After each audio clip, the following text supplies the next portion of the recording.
In this video, I'm going to introduce you to the Pokermuscle Equity Analyzer, and we're going to focus on multi-card PLO, specifically PLO 4, PLO 5, and PLO 6 today. Now, because this is with my admin account, you'll see there's a range to a very large number of different games there, including the 08, 4, 5, and 6, which is also possible to subscribe to, but you'd need to contact us at Cardquant privately in order to get access to that. At the moment, it's only my private clients who have any access to those games at all. So we'll work on a couple of simple calculations here. We'll do some hand versus hand, some range versus range, look at some interactions, and I will also invite you to pay attention to the speed of the calculations, because we've done a lot of work on that and on the UI recently, and I think you'll find it really rather impressive. So let's start with a simple hand versus range calculation here for 5-card PLO. I'll pick, well, why not have a pretty hand, since I can pick whatever I want. So we'll take this, and I'm going to, as you see, there's a range of pre-programmed ranges that are built into the Equity Analyzer for your ease. So we'll pick a button RFI raise first in range, and we'll run that without any boards. So we'll just run that. This is a pre-flop hand versus range calculation. So we'll click start there, and you'll see that immediately after it appears, it doesn't take much more than 1.5 seconds for that calculation to complete. So then we'll go to the flop, and why not deal ourselves top set, because we're picking. I'll put a flush draw on the board for the little man there, and we'll run this again, and you'll see once again it's not taking really more than 1 or 2 seconds for us to get the results. So we do have the results here. I've moused over a little bit because at the moment the results are stored locally on your computer. We don't store these results on the server. We may choose to add that functionality, but it's pretty unlikely given the use cases that I've seen with my students over the years, and my students have had access to Pokermuscle for some of them for 6 years. Obviously it's improved over that time, but normally people don't need to store single equity calculations, so that's why we've got, for convenience, you can clear them all, get rid of them, and have a nice clean slate. So let's go from this to something perhaps a little bit more sophisticated. So maybe we expect that we bet this flop, and maybe we use, for better or worse, we use a large bet, and we're going to constrain our opponent's range here. So we'll pop this little filter here, and we're going to decide which hands we want him to continue with. So we'll assume he's just going to call, and he's really scared of top set, so wisely as it happens in this situation. So I'm going to put in every single nut flush draw. I'm going to put bottom set and middle set in. I think in reality I could probably just put in every single flush draw against a lot of players, especially in some of the looser games, but just for the sake of demonstration, I'm going to constrain the spades to specifically include either any pair, we'll take any straight draw whatsoever, I suppose even some of the terrible ones, so we'll put in the open-enders first because we're friendly like that, but let's also put in our 5-7 and our 6-7 as well. And have I got the, yes, there is always one disgusting draw I can miss here, which is this deuce 6. It just seems so ugly, doesn't it? Don't play hands with deuce 6 in them too often. And yeah, that's going to be the lot because we've got the ace 5 already, haven't we? Oh, I put in ace 4. All right, so let's correct that. All right, so it takes more time to actually type out the range than it does to run the calculation itself. So would there be major objections? Well, some people might like to include 4-3 here. If you're an experienced 5-card PLO player, you might not be thrilled with that. But well, okay, we'll model that in his range.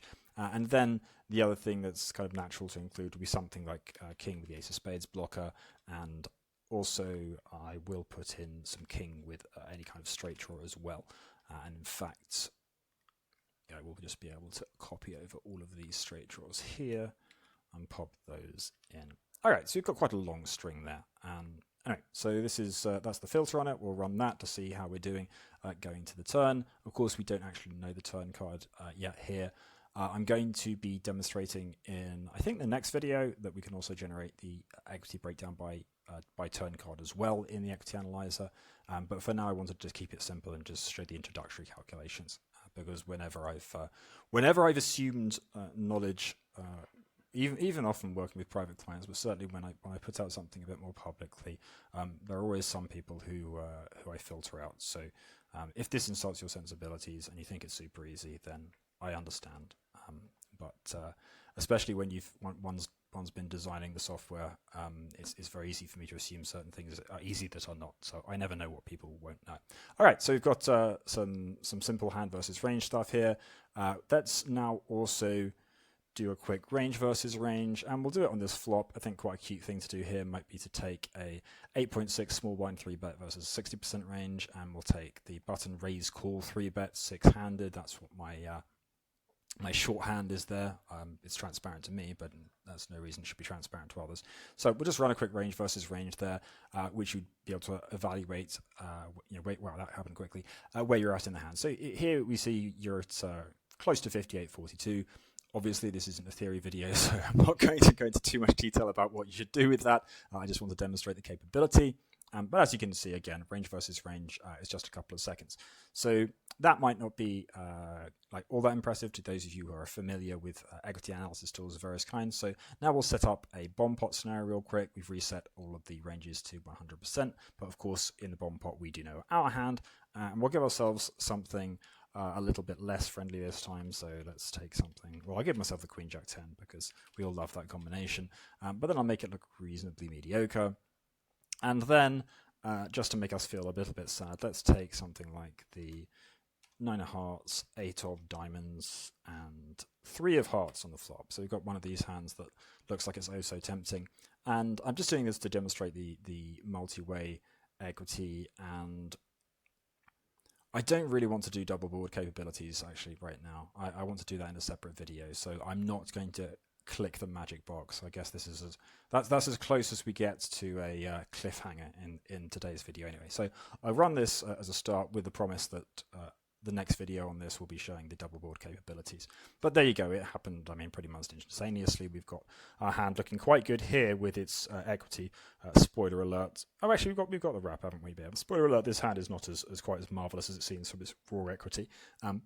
But that will be a tale for another day. So let's just clear that up again, and let's go to the 6-card PLO. A lot of you, I say a lot of you, I think pretty much all of you don't have access to predefined ranges for 6-card PLO, so the little trash can there is how we get rid of all of the ranges except for 2. We've not chosen to allow you to just play with yourself. I don't know if that gets me filtered on or censored on YouTube, I suspect not.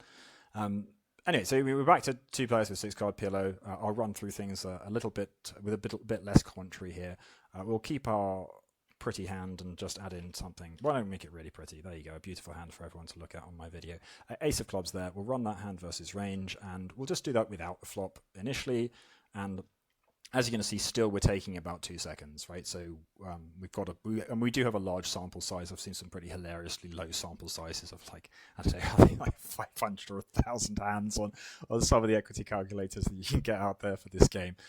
Please don't use those, guys. Like seriously, even if you're not going to buy a Pokermuscle subscription, just don't go and use a hand calculator that does like 500 samples. Like it's just. I don't want to say anything that is going to go to draw flack, but just don't use them, right? It's a complete waste of time. So it's worse than that. It'll mislead you. But anyway, here we are. Let's just pop in a quick flop. And because I like having flush draws, I really like having the 9-8, but that seems a bit too generous. So we'll give ourselves a crappy backdoor flush draw. And oh no, let's have more than that. Let's have a backdoor flush draw and a front door flush draw, and our phenomenal straight draw as well. And we'll run that. We run that against 100% range. Yeah, see, again, it's just taking a couple of seconds, and I wanted to demonstrate we have a bunch of pre-prepared ranges here as well, with more being added pretty much on demand, basically. That's the case. So we'll take a top 50% range just so you can see to what extent this does or does not change. So we're up to a 57% equity advantage there, where we're at 56.5%. So as you can see, constraining that range didn't make a whole lot of difference, which is unsurprising because even if you constrain this range very strongly, people are not typically preferring to select low board hands to interact, hands that interact with low boards. There you go. That's a tiny bit of theory today for absolute beginners. And again, you see, if I keep constraining it still, it doesn't make a difference. It's still 57.43. All right, so that was 6-card PLO. I don't think anyone needs me to demonstrate a 4-card PLO equity analyzer. I will also... I could demonstrate the flop filter again, but that will take me rather longer. And with attention spans these days, I think 10 minutes is already going to be pushing it. So I hope you enjoyed that. if you do want to purchase a Pokermuscle subscription, then you'll be able to find out in the linked below. I suppose I should ask you to subscribe. Well, subscribe if you want to know more about this.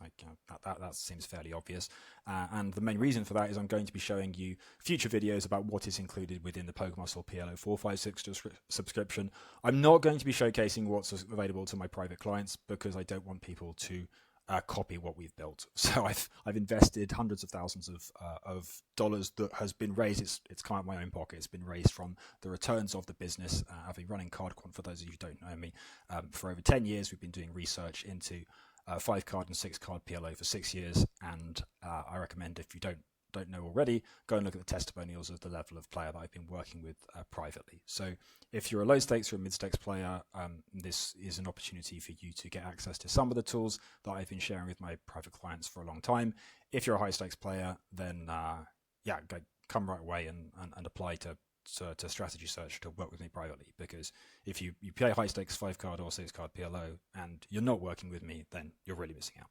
So yeah, that's as much of a plug as I'm going to do for today. I hope that was interesting to you guys, and I look forward to sharing with you some more of our capabilities in the next video. Have a great day, and good luck at the tables.